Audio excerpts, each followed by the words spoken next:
Hey guys, Drifter here. The cube in Fortnite is doing strange things again, so I am back with another update video. Lots of facts in this one and a little bit of speculation and theory at the end. Also, I'm going to show you a secret that I don't think any other YouTuber has been showing off. There are secret runes that are spawning underneath the cube that you can only see in theater mode. But for now, the cube has stopped rolling. It spawned a gigantic zero gravity zone or hop rock type zone where the rocks around you float because they're in low gravity and you constantly regenerate shield. One of the other neat things I wanted to show off is that the runes on the side of the cube, which I was trying to show there, but I got bounced away, so we'll take a closer look in theater mode.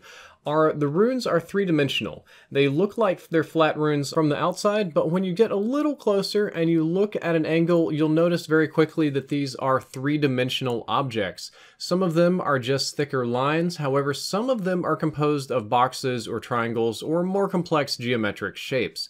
I don't know if this is an Easter egg, if it's part of a language, if I was right about the four-dimensional things and this is like a three-dimensional language or a puzzle we have to put together, or it could simply be an artistic choice to make the runes seem like they have more depth and go into the cube. However, the meat of today's video, the really cool thing, isn't what's going on the outside of the cube. Even though the low grav zone is pretty cool, it's what's going on in the inside. So if you go in theater mode, you can glitch into the thing or just kind of fly right into it. It's not too hard. But you'll notice that the grass is kind of turning pink and that there is a rune spawning underneath the cube. And it's also one of the same runes that was on the outside of the cube. Now I had to put my camera in a really extreme field of view to kind of get it all in focus because this is really flat and hard to film all at once. But there is some sort of linguistic communication happening, you could say. Something is trying to be communicated to us either by the cube or by Epic Games, which of course they develop it. But there is this symbol underneath the cube. One other neat thing that I noticed is, of course, the cube kills you when you shoot at it. It's gonna, strike you with lightning and deal damage. But it says got too close to the what? And it just spazzes out and shows all the runes really fast.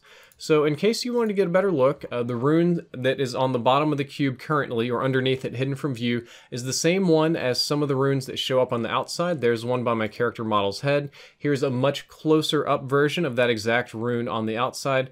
Or if you would prefer a drawing, it looks something like this. That's my best attempt at hand drawing it on Microsoft Paint. Yeah, the Drift guy doesn't seem particularly impressed, but that's underneath the cube and it's on the outside of the cube, and I truly don't believe it's accidental. I do believe it's there for a purpose. It's doing something. It's supposed to be doing something. Unfortunately, I don't know what that something is. However, MatPat and the Game Theorist YouTube channel made a fantastic video digging into the Fortnite story and the Fortnite ARG, so I'm going to summarize some of it. I linked that video down there in the description and highly recommend you guys check it out. But the short version of this story is that he tried to solve the old ARG from the last couple seasons with the villains, but it seems like that's running into this season. Some of the most important takeaways from the Game Theorist video is that there's a phone number that you can call that's run by Epic Games that has a super complicated sort of robo maze. It's a numbers game. Press some number to be connected to some party, and then it plays a random audio file, and you put that in a spectrogram, and you get another puzzle, and then you put in the number, and you keep getting a puzzle and a number and a puzzle and a number. There were also lots of clues and hints given by Epic employees that were guarding the IRL Durburger. There was a guy with a binder. There were security guards answering strange questions. The Durburger was in a strange location. It was geographically significant, perhaps. There's guys with drone footage going over it. There's rumors that the hotel sign has showed up somewhere. There's rumors that Lonely Lodge is real, that agents are being sent to various places. And these people that do have the name agent or describe themselves as agents have been showing up in Reddit threads, not only on the Game Theorist subreddit, but elsewhere, leaving really cryptic messages and hints. Now, we don't know if those are trolls or if those are Epic employees or what's going on, but it is really interesting. And some of the fun things I'm going to show you next, I pulled directly out of the Game Theorist Reddit thread. When I show you a thing, I'm going to give you credit to the person that posted it, and I'm going to have links down there below in the description. First up, do you remember the IRL llamas that dropped? It was almost a month, 2 months ago, and now it's kind of a tease for this season. They hid these llamas all around the real world. Well, some people were thinking, and I agree, that their locations have to be significant because they weren't random and Epic doesn't have any offices or location in those cities. And people were trying all sorts of coordinates and triangles and centering, and I tried ley lines. That was a huge mess. However, this guy, StareMyU, says the llamas match up with the rift from the image, and he overlaid it on top, kind of a low-res image. But as you can see, there is a llama on just about every single crack. However, there are also cracks that have no llamas and one llama that's a little bit off. The two in London were super close to each other, so I'm not quite sure what significance it has, but if you overlaid them properly, it would indicate that there is something going on in Luxembourg. Perhaps, we're not sure.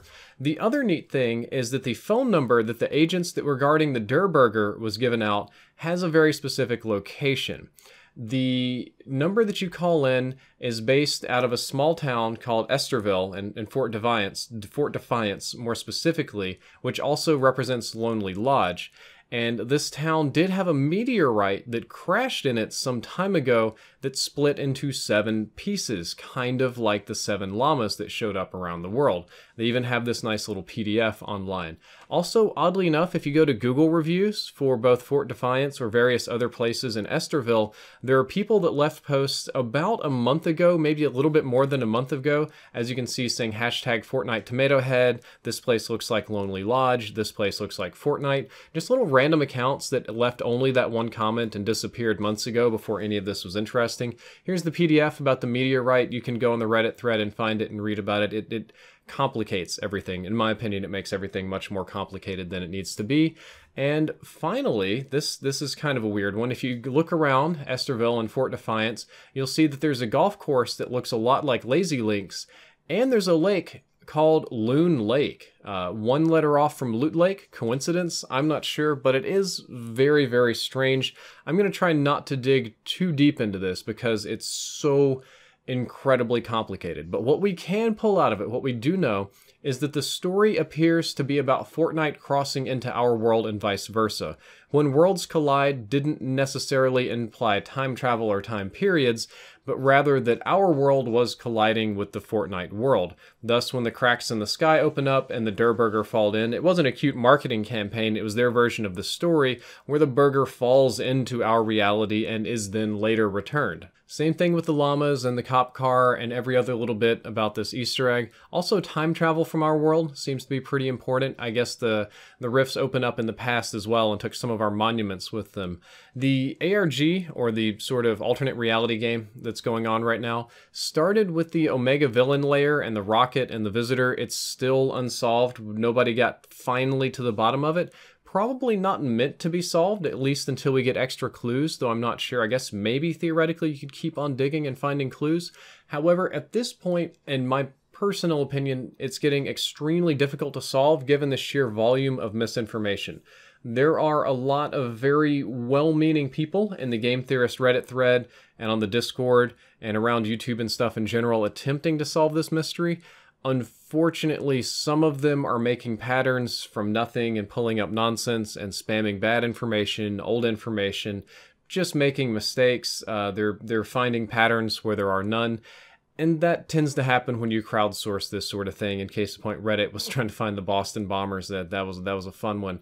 But if we want to look at the important clues that are left unsolved, where I think we should be spending our time, I agree with MatPat that there has to be some significance to the llamas' locations. And I really don't think it was that crack image I showed earlier. The llamas didn't show up in those cities randomly. Epic has no presence there. They were in seemingly random locations. They were unadvertised.